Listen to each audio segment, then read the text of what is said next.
అస్సలాము అలైకుం వరహ్మతుల్లాహి వబర్కాతుహు. సోదరులారా, సోదర మహాశైలరా, ఈ వీడియో మొత్తాన్ని కూడా నా కొరకు మీరు చివరి వరకు కూడా చూస్తారని నేను ఆశిస్తూ ఉన్నాను ఇన్షాల్లా. ఎందుకంటే కొన్ని ముఖ్యమైనటువంటి విషయాలను నేను మీతో షేర్ చేసుకుంటాను. అయితే నేను చాలామంది ముస్లింలలాగే చిన్నప్పటి నుంచి మసీదుకి వెళ్ళేవాడిని.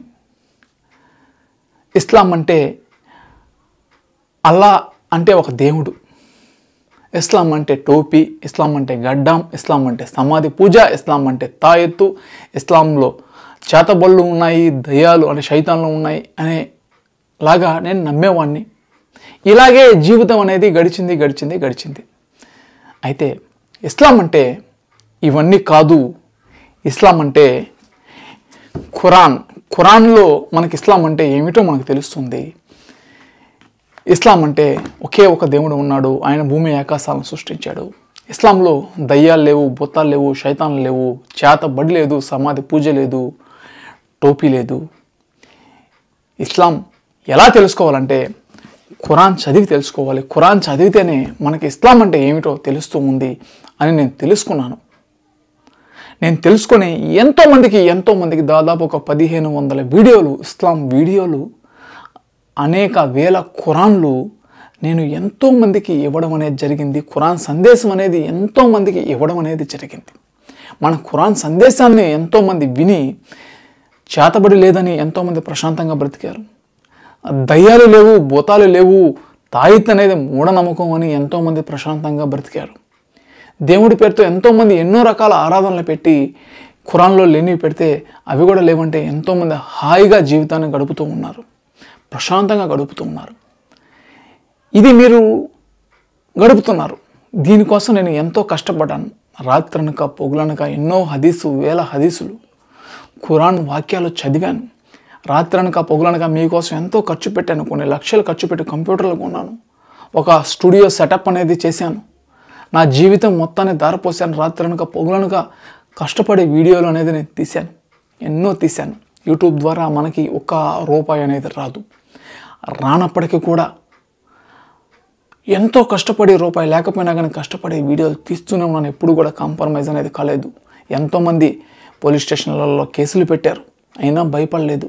ఎంతోమంది బెదిరించారు, అయినా భయపడలేదు. ఎంతోమంది మన ఫ్యామిలీ వాళ్ళని కూడా ఎంతోమంది టార్చర్ చేయాలని చూశారు, అయినా కానీ మనం భయపడలేదు. ఎందుకు? ఇవన్నీ కూడా మీకు తెలియచేయాలి అని. ఖురాన్లో అల్లా చెప్తాడు, కొందరు ప్రవక్తలు సందేశం ఇస్తూ ప్రజలకి ఇస్తూ ఒక వయసు అయిపోయిన తర్వాత చనిపోతారు కదా. వాళ్ళు చనిపోయినప్పుడు అబ్బాయి ప్రవక్త చనిపోయాడు, ఇంకా ఎవరు రారు అని అనుకునేటప్పటికీ మళ్ళీ దేవుడు ప్రవక్తలను పంపిస్తాడు. అట్లాగా దేవుడు గ్రంథాన్ని ఇచ్చాడు. ఇప్పుడు ప్రవక్తలు రాకపోయినా గ్రంథం ద్వారా నాలాంటి వాళ్ళ ద్వారా దేవుడు తన సందేశాన్ని ఇప్పించుకుంటూ ఉంటాడు ప్రళయం దాకా కూడా. ఇందుకోసం సోదర మహాశైలరా, నాకు కూడా ఇది గ్రహించి ఖురాన్లో అల్లా అంటాడు, ఖురాన్ చదివి ప్రజలకు వినిపించు అని. ఎందుకోసం ఏంటంటే ఖురాన్ చదివి నేను ప్రజలకి వినిపిస్తూ ఉంటాను. ఇది నా బాధ్యతగా నేను స్వీకరించాను. ఎవరి కోసం? కేవలం మీకోసం.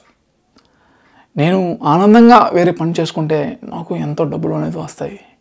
ఆనందంగా ఎన్నో రకాల వ్యాపారాలు చేసుకుంటే నాకు ఎంతో డబ్బులు అనేది వస్తాయి. కానీ నేను చిన్నప్పటి నుంచి పడినటువంటి కష్టం మీరు పడకూడదు అని నేను దీన్ని చూస్ చేసుకున్నాను. కానీ మనకి యూట్యూబ్లో ఇప్పుడు కూడా ఆశించినంత డబ్బులు రాలేదు. ఇందుకోసం నేను అడిగేది ఏంటంటే, మనం ఇటువంటి వీడియోలు మరిన్ని తీయాలంటే ఇన్షాల్లా మీకు తోచేటువంటి సహాయం అనేది మన యూట్యూబ్ ఛానల్కి మీరు చేయాలి. చేయడం ద్వారా మనం ఇంకా మరిన్ని వీడియోలు అనేది తీయవచ్చు. ఇక్కడ మీకు నేను గూగుల్ పే, ఫోన్పే, నా బ్యాంక్ డీటెయిల్స్ అన్నీ కూడా నేను ఇస్తాను. దయచేసి మీరు ఇన్షాల్లా సహాయం అనేది చేయండి. ఖురాన్లో అల్లా ఎన్నో దగ్గర తెలియజేస్తాడు, విశ్వాసులు మీరు సహాయం చేసుకోండి, సహాయపడండి అంటాడు. ఎందుకంటాడంటే అందరూ కలిసి ఉంటేనే అది బాగుంటుంది, స్ట్రాంగ్గా ఉంటుంది అన్నమాట. సహాయం అనేది చేయండి. అల్లా మార్గంలో డబ్బులు ఖర్చు పెట్టండి. మంచి కోసం డబ్బులు ఖర్చు పెట్టండి. ఎవరైతే మంచి చేస్తుంటారో వాళ్ళకి మీరు డబ్బులు ఖర్చు పెట్టండి. మంచి కోసం మీరు పోరాడండి. మీరు ఒకరికి ఎప్పుడైతే సహాయం చేస్తాడో అల్లా కూడా మీకు దానికి 10 రెట్లు పుణ్యాన్ని ఇస్తాడు. అల్లా కూడా మీకు సహాయం అనేది చేస్తాడు. మీ కాళ్ళకి నిలకడ అనేది ఇస్తాడు. మీరు ఊహించిన దగ్గర నుంచి మీకు ఉపాధి అనేది దేవుడు కల్పిస్తాడు అని ఎన్నో రకాల ఖురాన్ వాక్యాలు అనేది ఎన్నో ఉన్నాయన్నమాట. ఎందుకోసం ఏంటంటే సోదర మహాశయ దయచేసి అర్థం చేసుకొని ఇన్షాల్లా మన యొక్క ఛానల్కి మీరు సపోర్ట్ చేస్తే నేను మరిన్ని వీడియోలు తీస్తాను. ఇంకా ఎంతోమంది ఉంటారన్నమాట బాధితులు మనకి. ఎందుకంటే రోజు ఇప్పుడు కూడా ఫోన్లు చేస్తూనే ఉంటారు. సార్ నాకు ఈ సమస్య వచ్చింది, బాయ్ నాకు ఈ సమస్య వచ్చింది, బాయ్ నాకు ఈ డౌట్ చెప్పు, బాయ్ నాకు ఇది చెప్పు, బాయ్ ఇక్కడికి రా, బాయ్ అక్కడికి రా. కొందరు డైరెక్ట్గా కలిసి చెప్పేవాళ్ళు కూడా ఉంటారు. అది ఎందుకోసం ఏంటంటే ఎన్నో పర్సనల్గా మరియు ఫోన్ల ద్వారా మరియు వీడియోలు తీసి యూట్యూబ్ ద్వారా ఎంతో మనకు కష్టం అన్నమాట. అప్పుడు వీడియో తీయాలంటే ఒకరు క్వశ్చన్ అడిగితే ఆ ఖురాన్ ద్వారా మనం తెలియచేయాలంటే మనం ఏం మాట్లాడాలో మనం ప్రిపేర్ అవ్వాలి. దాని తర్వాత వీడియో తీయాలి. ప్రిపేర్ అయ్యేదానికి 1 గంట వేసుకున్నా, వీడియో తీసేదానికి 1 గంట వేసుకున్నా, దానికి ఎడిటింగ్ చేసేదానికి 2 గంటలు అవుతుంది. దాని తర్వాత దానికి ఒక thumbnail చేయాలంటే మళ్ళీ అది 1 గంట అవుతుంది. మళ్ళీ టైటిల్ అయినా టైప్ చేసి ఇదంతా చేయాలంటే మళ్ళీ ఇంకొక అరగంట అవుతుంది. ఇవన్నీ కలిపి దాదాపు ఒక 6 గంటలు 7 గంటల వరకు ఫోన్లు 7-8 గంటలు అయిపోతుంది అన్నమాట. దీంట్లోనే మనకు అయిపోతుంది. ఇంత కష్టం అనేది దీంట్లో ఉంటుంది. చూసేవారు 5 నిమిషాలు చూసి ఇంతే కదా అనుకుంటారు. దీని వెనకాల చాలా చాలా కష్టం ఉంటుంది. అది ఖురాన్లో ప్రతి ఒక్క వాక్యం మనం గుర్తుపెట్టుకొని ఉండాలి.